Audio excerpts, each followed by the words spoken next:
Je pense qu'en rappelant tout ce qui est si vrai dans notre expérience d'une vie de prière, cela aura pour effet désiré de nous aider à reconnaître qu'à l'avenir, notre vie de prière ne se développera pas si l'ennemi peut l'empêcher. Et pour qu'elle se développe, pour que nous la vivions, il nous faut prendre une position. Elle ne viendra pas simplement d'elle-même. Nous verrons que nous n'y serons pas simplement amenés. Nous verrons que nous n'y arriverons jamais à une vie de prière puissante, que nous n'y entrerons pas facilement sans une lutte de toute notre volonté. C'est un combat, c'est un défi contre l'ennemi. Nous verrons que nous serons formés et brisés, qu'il y aura un conflit, une bataille pour avoir ce temps de prière. Et que l'ennemi se saisira tout le temps, en permanence, de tout le domaine des choses pour s'y opposer. Et il emploiera tout ce qu'il a de surnaturel à son ordre pour détourner l'homme de la prière, de la vie de prière.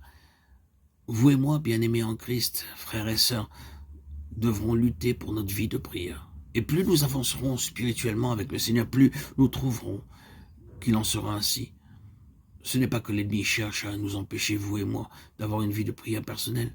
Ce n'est pas contre cela qu'il lutte. C'est le témoignage du Seigneur Jésus qui est lié si intimement à la vie de prière des enfants de Dieu qu'il cherche à détruire. Vous et moi, en tant qu'individus, êtres humains, nous n'avons pas grand intérêt pour l'ennemi. C'est ce qui est lié à nous, ce avec quoi nous sommes liés en Christ, sa souveraineté, sa gloire qu'il conteste.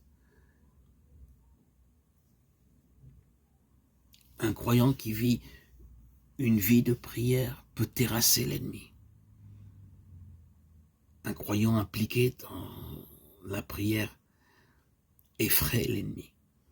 Ne comprenons-nous pas, ne sommes-nous pas frappés très fortement par le fait que cette résistance opposée de la part de l'ennemi contre notre vie de prière implique, et d'ailleurs elle fait plus qu'impliquer, elle déclare et proclame positivement que la gloire et l'honneur du Seigneur sont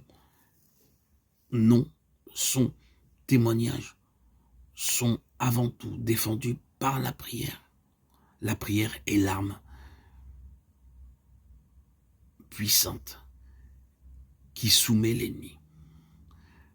Si elle est le point central de l'activité de l'ennemi, elle signifie donc que les intérêts les plus hauts du Seigneur sont assurés par la prière. Et cela met la prière à la première place. Cela n'est certainement pas nouveau et cependant, il est bon de souligner encore et toujours cette immense et grande vérité.